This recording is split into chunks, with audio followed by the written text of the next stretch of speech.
예, 안녕하세요. 경성공주 시민행동에서 활동하고 있는 김상철입니다. 오늘 좀 다뤄볼 얘기는요. 여러분들 이제 산행을 좋아하시는 분들 많을 텐데, 특히 이제 국립공원에 가게 되면, 특히 이제 그 국립공원 내 사찰이 있으면은 이제 문화재 관람료라고 하는 것을 냅니다. 혹시 내신 분? 보통 이제 제가 아는 이제 산을 좋아하시는 분들은 그걸 내지 않는 샛길로 다니시는 경향이 있는데 이제 현재 이제 그 사찰에서 걷는 일종의 입장료가 이제 문화재 관람료라고 할 수 있습니다.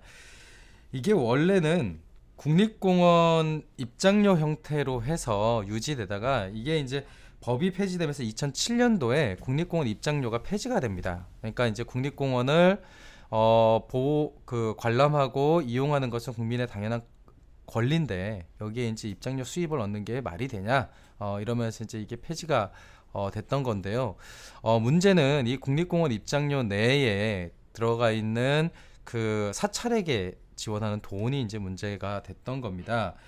실제로 그 국립공원 한국의 이제 국립공원 제도가 1967년도에 그 지리산이 이제 국립공원으로 지정되면서 시작이 된 제도인데 사실 이 제도 초기부터 그 산 내에 있었던 이제 사찰 소유주 즉 이제 불교겠죠.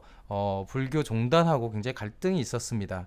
그러니까 실제로 이제 불교 종단들의 입장에서는 그 국립공원으로의 지정 자체가 그 산 중에 있는 사찰을 중심으로 하는 그들의 사유지죠. 예, 그 종교 부지의 개발을 막는다라고 하는 불만이 있었고, 그리고 특히 국립공원을 이용하는 사람들이 자신들이 관리하는 경내에 들어오거나 했던 것들을 그것이 일종의 이제 수행에 방해가 된다 이런 논리가 있었습니다. 관건은 이게 이제 명분이 있냐는 겁니다.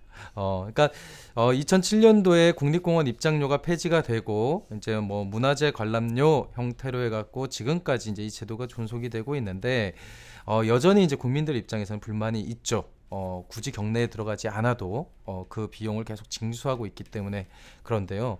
사실 이런 방식으로 사적 주체가 뭔가 입장료나 이런 것들을 받는 사례는 거의 없습니다. 그러니까 이제 이 문화재 관람료라는 게 굉장히 특별하긴 합니다. 이게 이제 사회적 논란이 되니까 정부 차원에서 최근에 발표한 거는 생태 서비스 지불제라고 하는 것을 도입해서 그래서 이 문화재 관람료를 대체하겠다라고 합니다.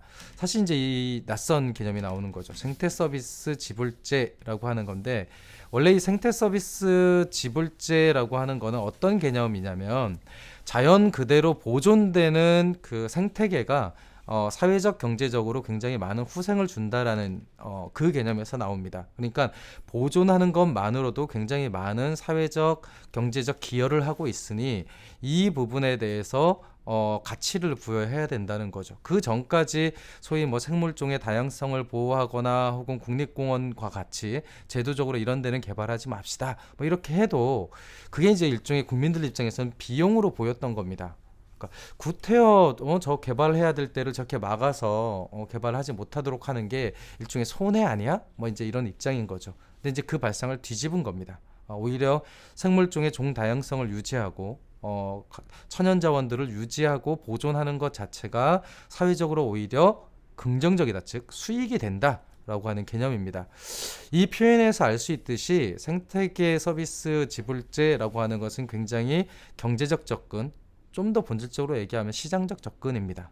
그러니까 유지하는 것이 경제적으로 더 수익이기 때문에 유지하는 거고 그렇기 때문에 그 생태계에 접근하는 사람들이 거기에 대한 비용을 지불해야 돼 라고 하는 개념인 거죠. 근데 이제 이 정부 그러니까 이 제도를 시행하는 나라들은 대부분 이 뭐 보호 지역이나 내지 이런 데 같은 경우는 이제 개발이 안 되니까 되게 이제 거기 사는 사람들이 가난할 거잖아요. 그래서 이제 이 가난한 사람들이 뭐 아마존의 밀림이나 뭐 내지는 천연님이나 이런 것들을 남벌하지 않도록 하기 위해서 이 가난한 사람들에 대한 어떤 경제적 보상 차원에서 만들어지는 게 이 지불제의 핵심이거든요. 그게 이제 그 유엔 기구에서 고민하는 내용도 그런 건데 한국은 사찰을 지원해주는 목적으로 이 생태계 서비스 지불제를 도입하겠다라고 하는 입장이 나온 거죠. 정말 어이없는 일입니다. 실제로 사찰은요, 그 국립공원 내에 있는 사찰은 국립공원이 지정되기 전부터 사실은 모두의 공간인, 모두의 땅인 산의 일부를 그냥 임의적으로 점유하고 있었던 상태입니다. 뭐 조선시대 때부터 있었다라고 얘기하지만 사실 조선시대와 현대 근대의 대한민국은 전혀 다른 국가 체계인 거죠. 그러니까 실제로 그 지금 국립공원 내에 사찰이 있는 것만으로도 엄청난 특혜인데 그 특혜에도 불구하고 그 사찰을 유지하는 데에 대한 비용을 이용자한테 징수하겠다라고 하는 논리가 있는 겁니다. 저는 이건 말도 안 되는 짓이라고 생각을 하는데요. 우리가 그 관심 있게 봐야 되는 부분은 이런 문제를 해결하는 정부의 태도입니다. 그러니까 그 문화재 관람료가 폐지됐다고 했잖아요. 2007년의 일입니다. 그게 이제 노무현 정부의 참여정부 때의 일인데요. 그 전부터 이제 이 국립공원 입장료와 관련된 여론들은 굉장히 많았습니다. 특히 논란이 됐던 건 이제 사찰이 국립공원을 마치 자기네들 사유물처럼 대하는 태도인 거죠. 이를테면 주지는 자가용을 끌고 막 들어가는데 관광객들은 자가용을 이용할 수 없다. 뭐 이런 일들이 벌어지는 겁니다. 그러니까 당연히 뭐야 국립공원 내 사찰은 무슨 특권 계급이야? 뭐 이런 얘기가 나오겠죠. 그래서 당연히 이 부분에 대한 문제 제기를 조계종과 같은 이제 종교법인에서 굉장히 진지하게 고민해야 되는데 여전히 그 국립공원 내에 있는 그 부지를 사유재산처럼 여기고 있는 겁니다. 그리고 이 정부는 불교계의 어떤 표심이나 내지 이런 것 때문에 이것을 계속 우회하는 편법을 사용하고 있는 거죠. 다시 강조드리지만 기본적으로 생태계 서비스 지불제라고 하는 것은 시장주의적 접근 방식입니다. 근데 그럼에도 불구하고 이것은 해외 사례를 봤을 때에는 그 지역에 있는 가난한 사람들 그리고 그 개발이 되지 않는 지역을 돕기 위한 재원으로 사용되는 것이 일반적입니다. 지금 정부에서 검토하는 것처럼 사찰에 불로소득을 지급하기 위한 방식으로 지급돼서는 안 된다라고 하는 거고요.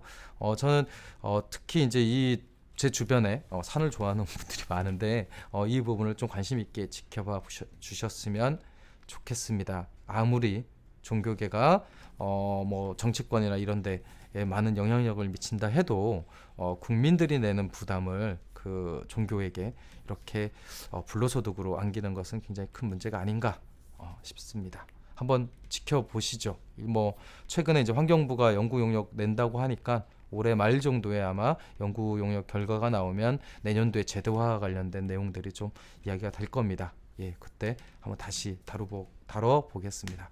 지금까지 공동역에 위치한 경의선 공유지였습니다. 감사합니다.